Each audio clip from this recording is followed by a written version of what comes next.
The second part of the translation of Luang Pu's reflection on the 1st of August 2023.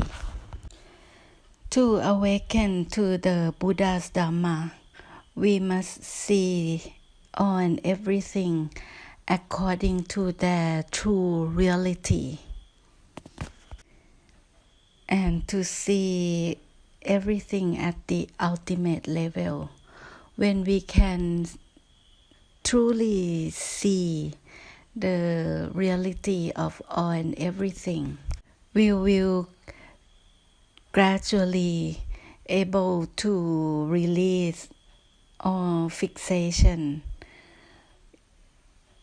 It will be releasing and releasing slowly and constantly. Everything is releasing in itself according to the law of the impermanence.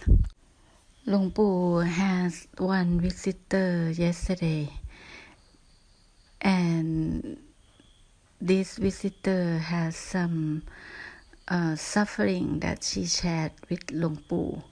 So Luang Pu told her not to fixate on the suffering, because the suffering will release itself, because the impermanence is happening for everything. Even the suffering state is also impermanence, so it will certainly release. There is no need to worry about anything, because the characteristic of all nature will release itself. It is not permanent. It's ever changing in itself. All humans are born with sufferings, so there is no need to worry, because the characteristic of the nature are impermanence, suffering, and not self. So of course, when we are born, all of us have to face suffering. Luang Pu is giving a phrase. He said it's a Worli Dhamma, which is เสวยสวรรค์สวัสดิ์แห่งรักชั่วข้ามคืนขมขื่นชั่วนิรันดร์ It means if you enjoy the heavenly lust or sensual pleasure of love for only one night, it will give bitterness forever. He confirmed that this is the truth, the conventional truth or Dhamma of the world. Every ordinary human beings will have to face suffering, because they have to suffer pain and agony, and they know for sure that one day they have to face death. They have to die. However, the ultimate truth, if we know that there is no intrinsic self, so there is no self, you won't be worried about suffering. So he wanted to repeat again that the three marks of existence, which is impermanence, suffering or dissatisfactoriness, and not self, is the thing that we should study at all level of learning Dhamma.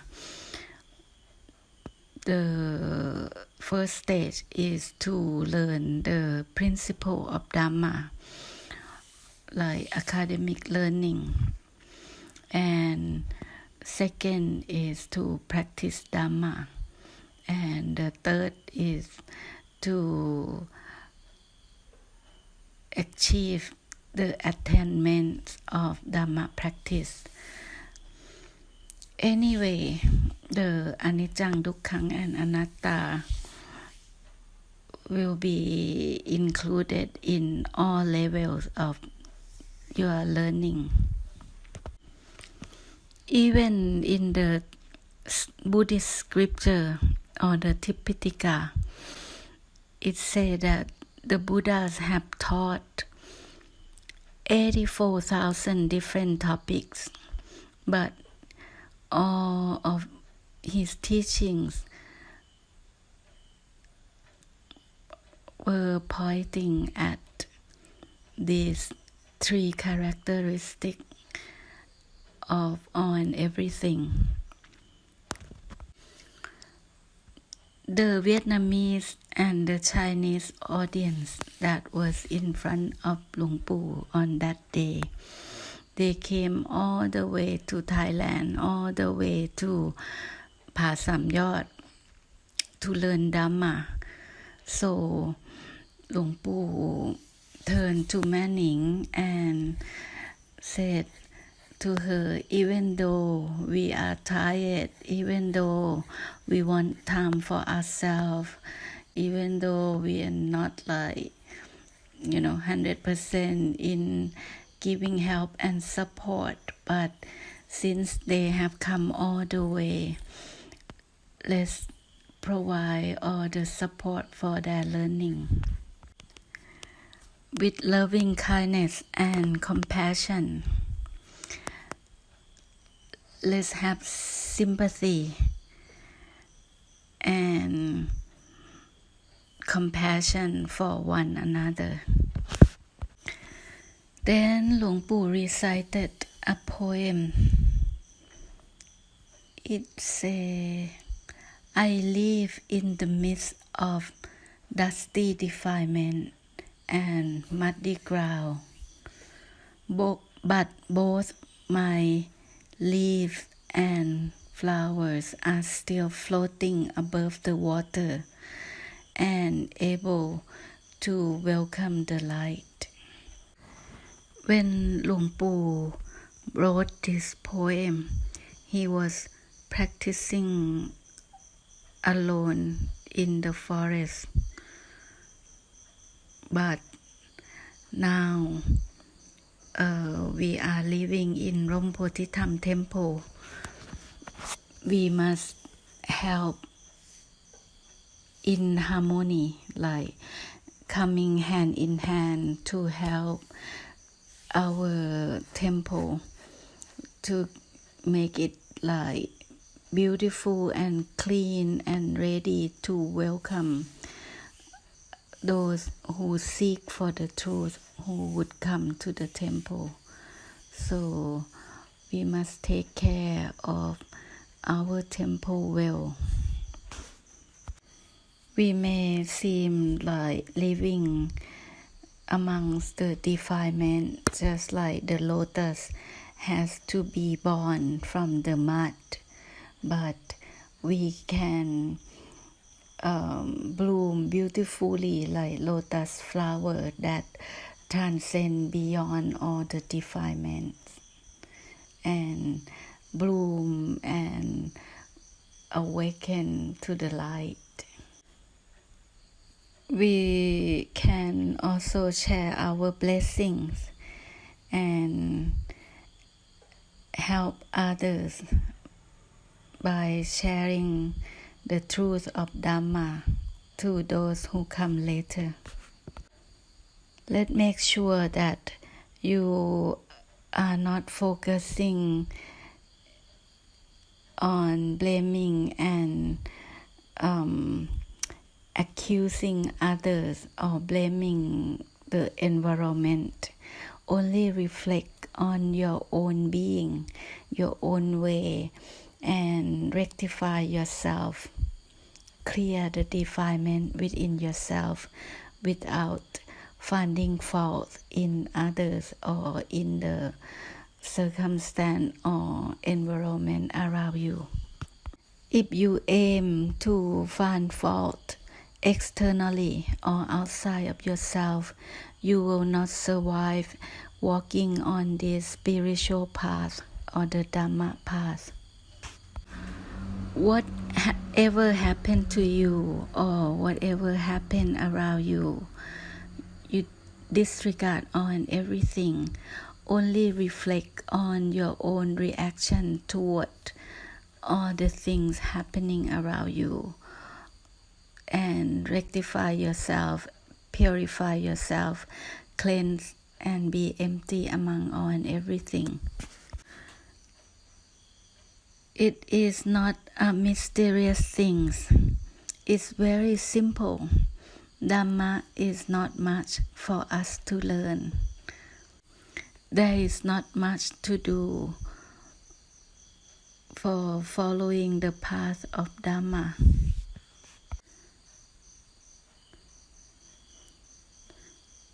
There is no mystery. It's not difficult in practicing Dhamma.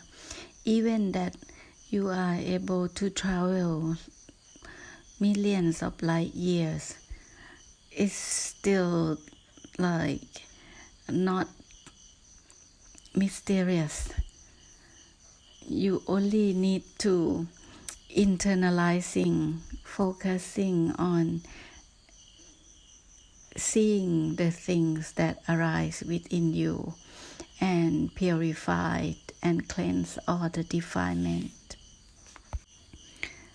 So let's do it and follow this instruction until you can be expert in it. You become very good at doing it constantly until it's become your nature.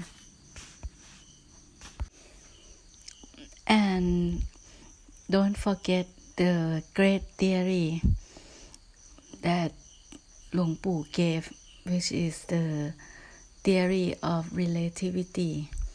Why the eyes see something that would arouse you, and then your physical body reacted to the object that you see. Dr. Albert Einstein had made a big, a super big mistake by magnifying something as small as the nucleus of the atom, to magnify it to make it the biggest explosion.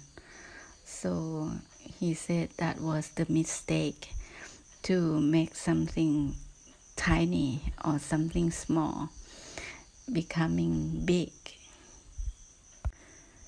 And this thing caused destruction.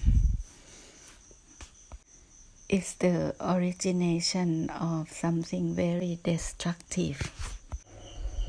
The thing that he discovered didn't give any benefit to the world. Even they use nuclear power to generate electricity, but if the nuclear power plant got destroyed by atomic bomb, the dangerous radiation will spread and destroy the world environment. If the radioactivity leak into the ocean, the animal in the ocean will deform and become poisonous. And if human consume or eat the seafood, they will get cancer.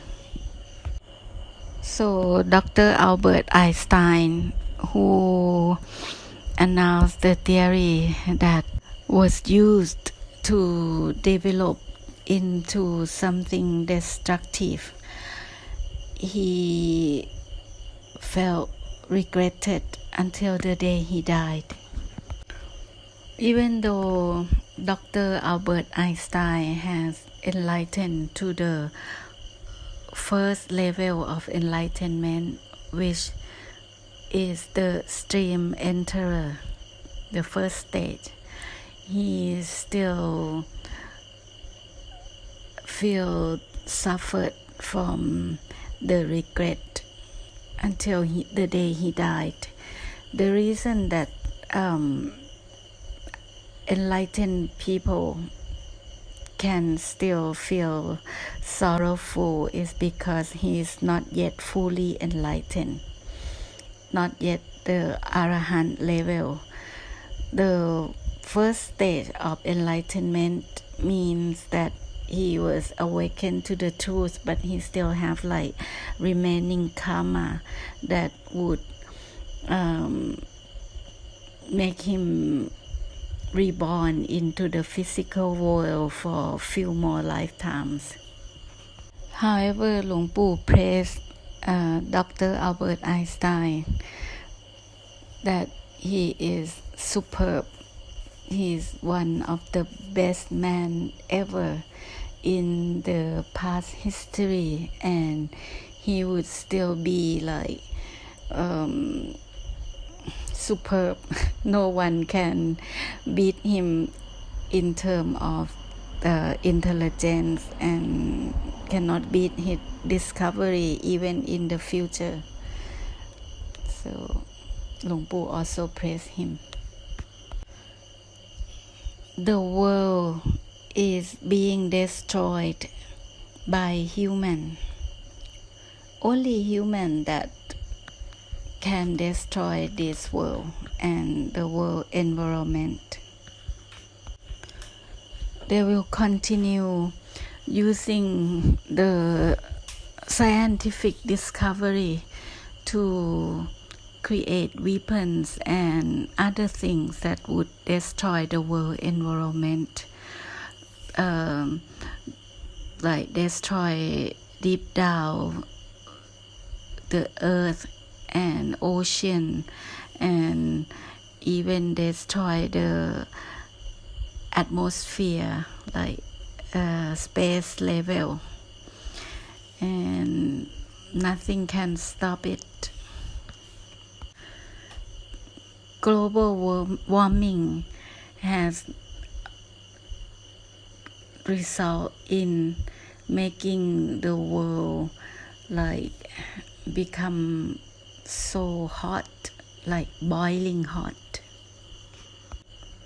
and the iceberg in North Pole and South Pole will be melted.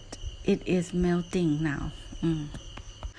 All terrible viruses and disease will be rejuvenated, like coming back to life, and will be the cause of the disease for beings that live in this world. Nothing can prevent these deadly viruses from harming human and animals and beings in this physical world.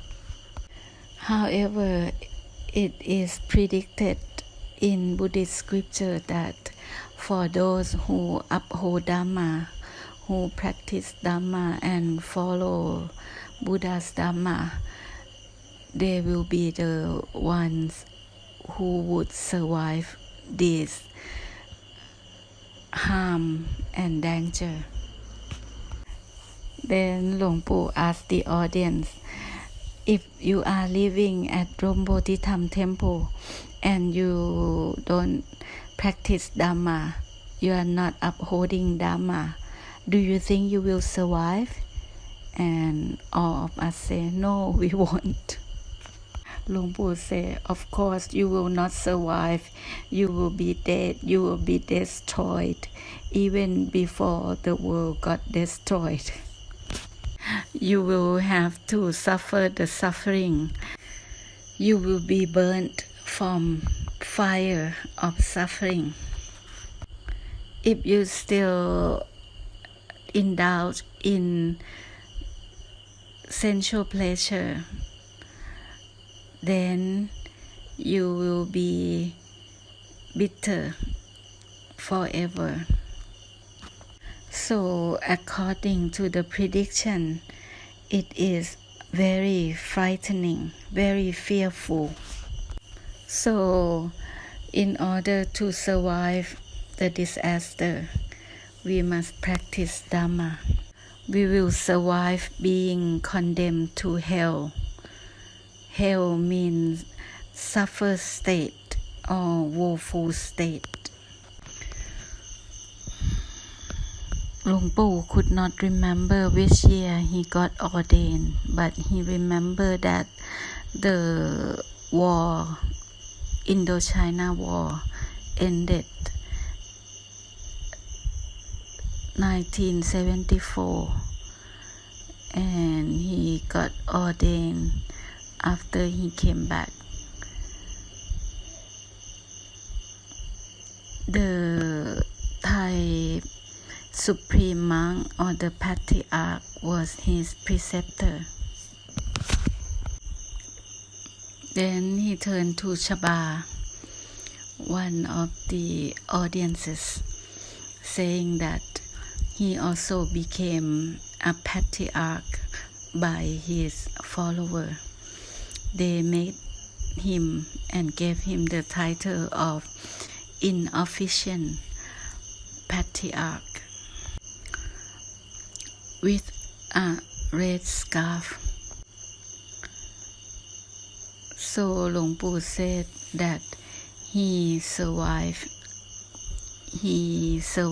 the woeful state, like was not sent to hell because he ordained and he practiced Dhamma. So he survived the suffering or the woeful state. Even that there is no need to predict the world disaster, but Luang Pu predict that in Thailand the Buddhist movement or the Buddhist progress in Thailand will decline. There will only be temples and construction of Buddhist sites, but the enlightened monks will be like lesser, or even there will be no more of enlightened person in Thailand, because people only concentrate on building more temples, more monastery, more stupa, more Buddha's images, but they will not follow the Dhamma, the Buddha's Dhamma. You will notice that there will be lesser and lesser monks. Now monks even wear pants, just like how the monks around Luang Pu now they start to wear pants already. They are not like keeping the form of the ordained. They are not following the way of the ordained. Buddhism will flourish or develop and grow in the countries that locating above Thailand, like toward China, Mongolia, Russia, like that. And Luang Pu said that America will break apart, will be divided into many small countries because America has heavy karma for invading and harming other countries, so they have to pay back. America has to pay back the karmic retribution, karmic payback also. หลวงปู่ think if the scientists are so good at innovation, they should find ways or find some new innovation that can help to extinguish the forest fire. Then he turned to Kun Teng and he asked her, Kun Teng, don't you think it's better if the scientists use the time that they wasting on doing the research and develop the deadful weapon to research and develop something useful like fire extinguisher that is powerful enough to extinguish all the forest fire when it's happened. In this way, the world would be so beautiful. He said, now we are not living in the midst of global warming, but we are staying in the boiling world. However, หลวงปู่ said that he doesn't want us to worry about all this. He only pointing to us that we are living in a place like Rompotitham Temple. The environment is suitable for us to practice Dhamma. So let's follow Buddha's Dhamma and practice Dhamma. Because by following this or doing this, you will survive from harm, danger, disaster, and suffering. So let's uphold goodness, morality, and Dhamma.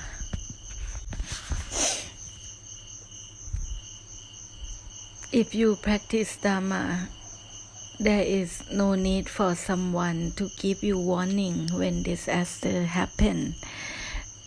You will sense it within yourself. You will know that it's time to go to Loi, to go to Pasamyot, to go to Rompotitham Temple.